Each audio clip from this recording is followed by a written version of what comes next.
ఇక ఇక్కడ వెలుగులో వచ్చేది వీడీసీల దాదాగిరి అంటూ ఊర్లలో విలేజ్ డెవలప్మెంట్ కమిటీల అరాచకాలు, ఇసుక వేలం నుంచి కోడిగుడ్ల అమ్మకాల దాకా వసూల పర్వం, దేనికైనా కప్పం కట్టాల్సిందే, మాట వినకపోతే బహిష్కరణలు, స్థానిక ఎన్నికల్లోనూ ఆడిందే ఆట పాడిందే పాట, ఏ చిన్న పని జరగాలన్న కమిటీ సభ్యులు ఓకే చెప్తేనే కేసులు పెట్టినా పోలీసులు హెచ్చరించిన డోంట్ కేర్. ఉమ్మడి నిజామాబాద్ ఆదిలాబాద్ జిల్లాలో ఇష్టారాజ్యం, వాళ్ళ ఆగడాలకు ఆగమవుతున్న జనం, వీడీసీలు నిషేధించాలంటూ నిరసనలు వినతులు అంటూ ఇది ఎక్కువ నిజామాబాద్, ఆర్మూర్, జగిత్యాల్, మెట్పల్లి ఆ ఏరియాల్లో ఎక్కువ కనిపిస్తూ ఉంటుంది. ఇక్కడ చూడరు ఒకసారి ఏప్రిల్ 29న ఆర్మూర్లో బీసీ కులాల జేఏసీ నిర్వహించిన భారీ ర్యాలీ అంటూ ఇక్కడ ఒక వార్త ఉంది. నిజామాబాద్, కామారెడ్డి, నిర్మల్, ఆదిలాబాద్ జిల్లాల్లోని అనేక గ్రామాల్లో వీడీసీలు సమాంతర పాలన సాగిస్తున్నాయి. కలిసికట్టుగా గ్రామ దేవతల పండుగ చేసుకోవడానికి, ఊర్లలో అభివృద్ధి పనులు చేసుకోవడానికి 50 ఏళ్ల కిందట అన్ని కుల సంఘాల పెద్దలతో ఈ కమిటీలు ఏర్పడ్డాయి. క్రమంగా రూపు మార్చుకొని కొందరు చేతుల్లోకి వెళ్ళి పెత్తనం చెలాయించడమే లక్ష్యంగా సాగుతున్నాయి. ప్రస్తుతం సర్పంచులు కూడా లేకపోవడంతో కమిటీ సభ్యులు ఆడిందే ఆట పాడిందే పాటగా నడుస్తుంది. సర్పంచులు ఉన్నప్పుడైతే కొన్ని ఊర్లలో వాళ్ళని కూడా వీడీసీలే శాసించేవి. మాట వినలేదని వెలి అంటూ నిజామాబాద్ జిల్లా బాల్కొండ సెగ్మెంట్ పరిధిలోని ఎర్రగట్ల మండలం తాళారాంపూర్లో గీత కార్మికులు 23-24లో వీడీసీకి 1,38,000 చెల్లించి కళ్ళమ్ముకున్నారు. 24-25 కూడా కొంత అమౌంట్ కట్టి బిజినెస్ కొనసాగించాలని గౌడ కులస్తులు భావించగా వీడీసీ ఒప్పుకోలేదు. మొత్తం ఈత చెట్లను తమకే అప్పగించి తమ కింద పనిచేయాలని హుకుం జారీ చేసింది. ఈ నిర్ణయాన్ని ఒప్పుకోకపోవడంతో 53 గీత కార్మిక కుటుంబాలను అక్టోబర్ 15న బహిష్కరించింది. ఈ బహిష్కరణ ఇంకా అమలవుతూనే ఉంది. వారికి ఎవరు ఎలాంటి సాయం చేయొద్దని, కిరాణా షాపులు, హోటల్లోకి రానివ్వద్దని ఆదేశించింది. చివరికి శ్రీరామనవమి నాడు గుడికి వెళ్ళిన గౌడ మహిళలను కుంకుమార్చన చేయకుండా వెళ్ళగొట్టేలా చేసిందంటూ ఎవరా ఈ వీడీసీ? అసలు ఏం వీడీసీ? ఎక్కడ వీడీసీ? ఎందుకోసాన్ని పెట్టుకున్నారు? ఎవరిని కొంపలార్పనికి పెట్టుకున్నారు? ఇలా మీ పెత్తనం ఏంది అసలు నాకు అర్థమైతలేదు. ఏ కాలంలో ఉన్నాం? ఇంకా ఏమక్కర మీతోని?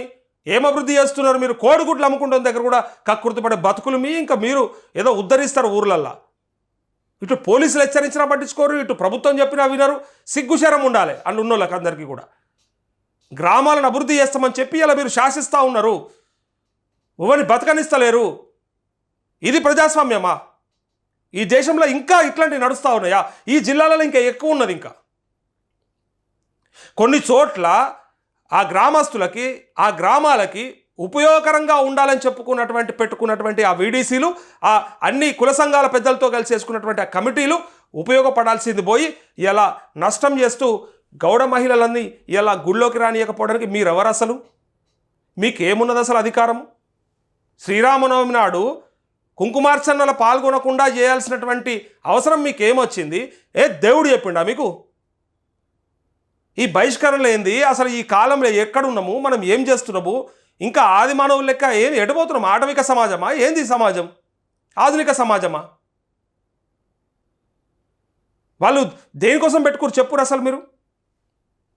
ప్రతి దందాల ఊర్లలో జరుగుతున్న ప్రతి దాంట్లో మీ ఇన్వాల్వ్మెంటు. మీరు చెప్తే తప్ప చేయొద్దు. మొత్తం మీదేనా ఇక రాజ్యం? ఇక ప్రజలకేం సంబంధం లేదా?